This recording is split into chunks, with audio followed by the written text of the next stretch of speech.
The Sprinters Classic, as it's commonly called, Ghent-Wevelgem, typically favours the fast finishers. But they have to work hard for it. Like all good Belgian classics, it features cobbles, and just to mix things up a bit, a couple of ascents of the Kemmelberg. And that's before you even factor in the weather. Sep Vanmarcke is Lotto NL Jumbo's big hope this year.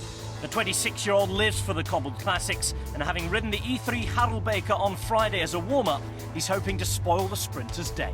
There's one day in between, so I think that's enough to have recovery, and I think 80% of the peloton did the same, and so we fight with the same weapons.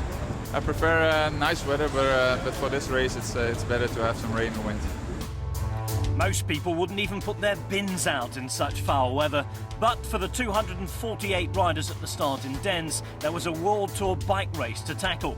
7 foolhardy riders went away early, including Albert Timmer of Giant Alpecin, Alex Dowsett of Movistar and Pavel Brut of Tinkoff Saxo.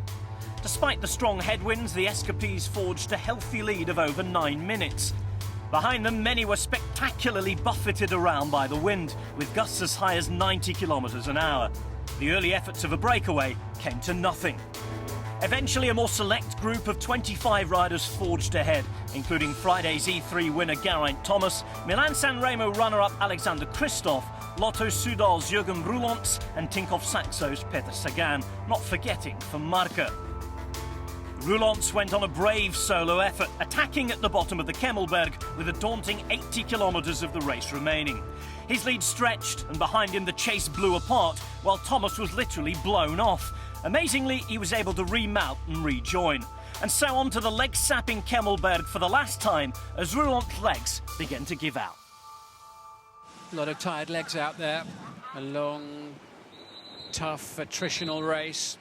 Little stretch, leg stretch there for Terpstra on the left-hand side as Luca Paolini has a little think about making a move and thinks better of it. They were quickly onto his tail. But this is what we can expect now. Cat and mouse, they've got plenty of time in terms of the fact that the peloton aren't interested. They're way behind. And now Paolini does make a move. Luca Paolini striking out. Thomas the first to react. De Bussere on his wheel. And Luca Paolini, a stage winner in the Giro, a stage winner in the Vuelta, at 38 years of age, puts his cards on the table and makes the bid for victory. Inside the final 6 kilometres. Will the wind blow him home and blow him over the line in first place?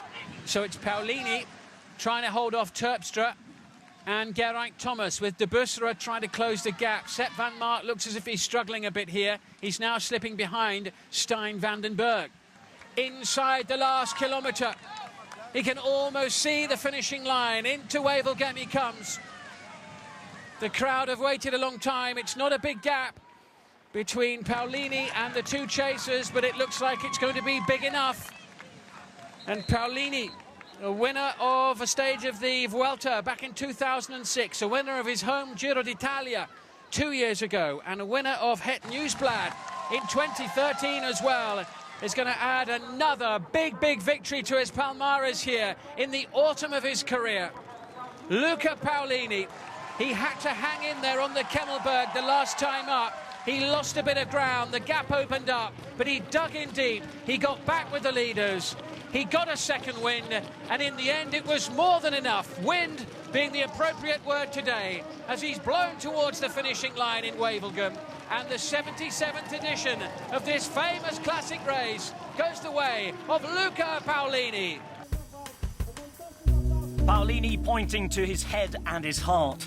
But for Lotto NL Jumbo, some time to reflect on what might have been before refocusing on the big one this weekend, Flanders.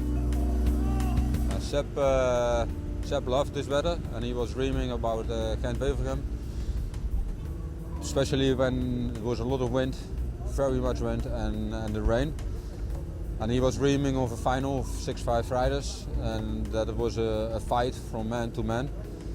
And he got his fight. He was in the top 6, but on the end, with 15 kilometers to go, when Geraint Thomas attacked, he was dropped. Yeah, he was finished at that moment. He was really empty. and he was suffering to the finish line. There was so much wind today.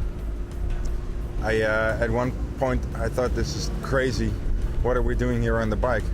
I mean, there were guys blown off the bike into ditches and into, you know, the side of the road, and it was really crazy. Sep is really one guy that you know, he loads up every time that he doesn't get what he wants, so he comes back stronger the next time. And I mean, I hope that we as a team do the same, and we see that he does it. So you know, we pick up this atmosphere to do the same and come back next week and be stronger.